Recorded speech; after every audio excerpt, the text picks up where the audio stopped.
Assalamualaikum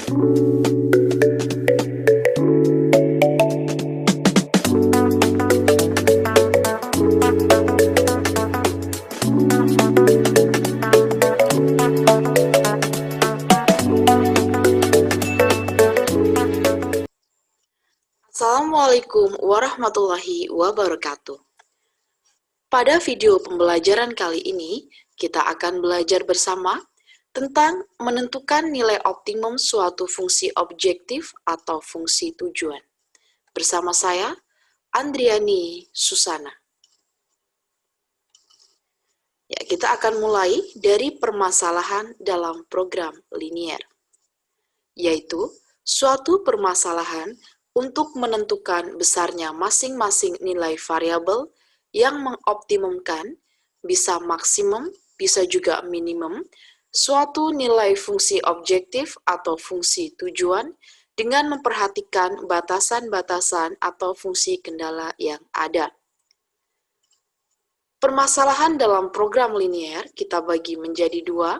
Yang pertama, yaitu maksimisasi, dan yang kedua yaitu minimisasi. Akan kita mulai dari yang permasalahan program linier maksimisasi.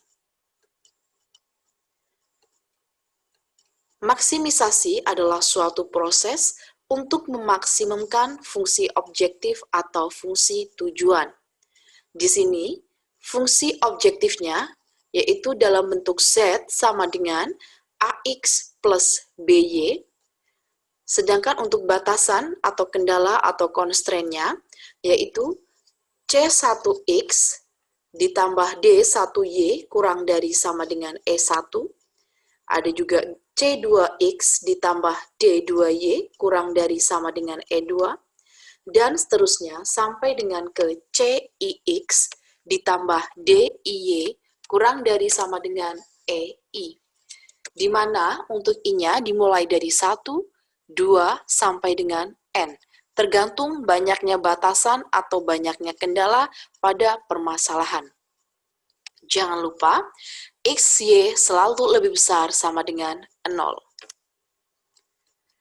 Keterangannya, ada dua jenis barang yang akan diproduksi dengan banyaknya masing-masing barang, yaitu X dan Y. Ini yang akan kita cari. Nanti kita akan mencari berapakah banyaknya barang X dan Y yang harus kita produksi agar kita mencapai keuntungan yang maksimum. Selanjutnya, A dan B ini, A dan B pada fungsi tujuan menyatakan harga persatuan barang X dan Y. CI dan DI menyatakan banyaknya bahan mentah ke I yang kita gunakan untuk memproduksi barang X dan Y, sedangkan untuk EI menyatakan banyaknya jumlah bahan mentah ke I yang tersedia. Ya, selanjutnya, yaitu permasalahan program linier minimisasi, yaitu suatu proses untuk meminimkan fungsi objektif atau fungsi tujuan. Untuk fungsi tujuannya sama, yaitu Z sama dengan AX plus BY. Sedangkan untuk batasan atau kendalanya, yang membedakan dengan permasalahan maksimisasi adalah pada tanda pertidaksamaan ini ya. Kalau pada maksimisasi, tandanya adalah kurang dari sama dengan, sedangkan untuk minimisasi adalah tandanya lebih besar dari sama dengan.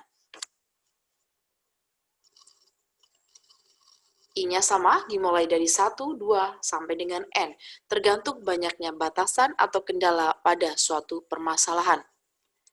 Keterangan, ada dua jenis barang yang akan diproduksi dengan banyaknya masing-masing barang, yaitu X dan Y. Kemudian, A dan B menyatakan besarnya ongkos persatuan barang X dan Y. CI dan DI menyatakan banyaknya orang ke I yang dipekerjakan untuk memproduksi barang X dan Y, sedangkan EI menyatakan jumlah biaya ke I yang dikeluarkan. Untuk menyelesaikan permasalahan program linier ini, ada beberapa metode Salah satunya yaitu metode uji titik pojok. Langkah-langkah menentukan penyelesaian optimum, bisa maksimum, bisa minimum, dengan metode uji titik pojok adalah sebagai berikut. Yang pertama, kita tentukan dulu DHP dari kendalanya, dari batasan-batasannya. Caranya, seperti yang sudah kita pelajari pada video sebelumnya. Langkah yang kedua, kita tentukan koordinat titik-titik pojok dari daerah himpunan penyelesaian. Yang ketiga, substitusikan semua koordinat titik pojok ke fungsi tujuan. Yang keempat, kita bandingkan nilai-nilai Z dari setiap titik pojok.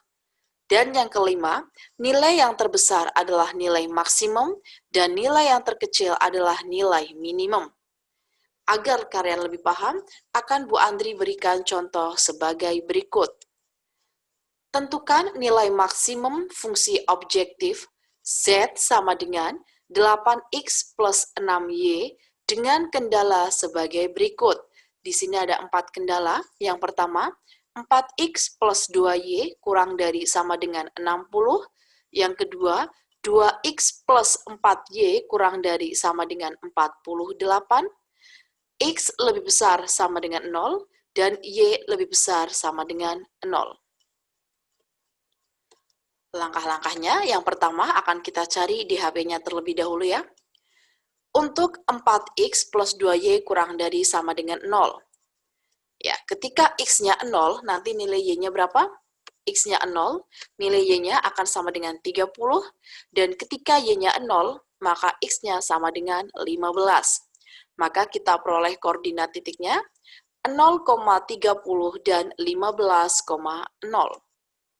Selanjutnya, untuk yang 2X plus 4Y kurang dari sama dengan 48, ketika X-nya 0, maka nilai Y-nya ini 0, nilai Y sama dengan 12, dan jika Y-nya yang 0, maka nilai X-nya akan sama dengan 24. Kita peroleh koordinat titiknya 0,12 dan 24,0.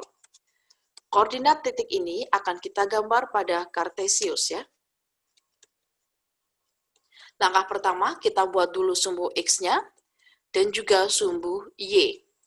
Di sini, karena tadi sumbu Y-nya itu sampai 0,30 dan sumbu X-nya sampai 24,0, maka Bu Andri menggunakan ini ya, masing-masing ini jaraknya adalah 3 satuan.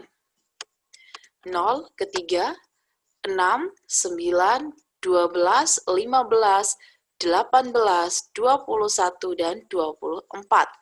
Untuk yang sumbu Y juga sama ya. 3, 6, 9, 12, 15, 18, 21, 24, 27, dan 30. Kita tentukan dulu titik-titiknya ya. Yang pertama tadi adalah 0,30 dan 15,0. Kita hubungkan kedua titik ini, ya, terbentuklah suatu garis lurus ya. Selanjutnya titik yang kedua yaitu, maksudnya titik pada pertidaksamaan yang kedua ya, 0,12 dan juga 24,0. Kita hubungkan kedua titik tersebut. Nah, setelah ini, kita akan menentukan DHP-nya. Caranya dengan menggunakan uji coba titik seperti pada video sebelumnya. Yang pertama ini, tandanya adalah kurang dari sama dengan. Ya, setelah kita uji, maka nanti DHP-nya terbentuklah di sini.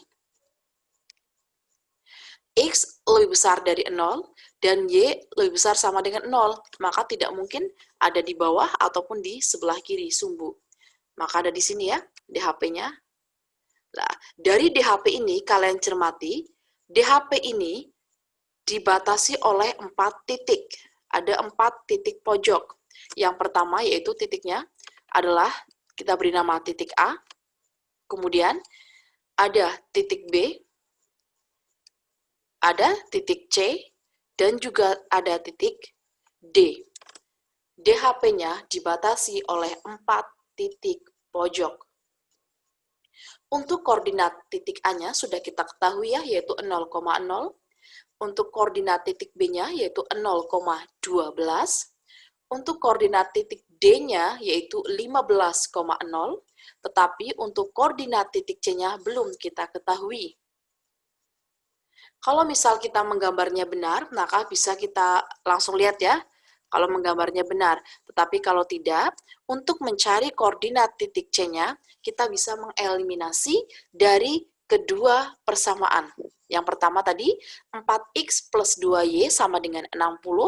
Yang kedua, persamaan kedua, 2x plus 4y sama dengan 48. Ini kan ada persamaan garis yang pertama, ini ya. Kita eliminasi dengan persamaan garis yang kedua.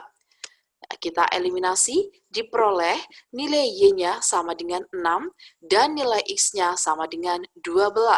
Jika kita menggambarnya benar, maksudnya jaraknya sama gitu ya, maka juga sudah terlihat bahwa koordinat titik C-nya yaitu 12,6. Jadi, diperoleh koordinat titik C-nya 12,6. Kita sudah mempunyai ya 4 koordinat titik, maka dengan menggunakan metode uji titik pojok seperti ini, titik pojoknya ada 4, ada titik A, B, C, dan D, di sini adalah koordinat titiknya, dan di sebelah kanan ini adalah ada fungsi tujuannya. Tujuannya kita kan akan mencari nilai maksimum dari fungsi tujuan. Z sama dengan 8X plus 6Y. Sekarang kita substitusikan untuk yang titik A dulu. X-nya 0, Y-nya 0, kita substitusikan ke fungsi tujuan. 8 kali 0 ditambah 6 kali 0 sama dengan 0. Kemudian untuk yang titik B, X-nya diganti 0, Y-nya diganti 12. 6 kali 12 sama dengan 72. Sekarang yang C, koordinat titik C-nya 12,6.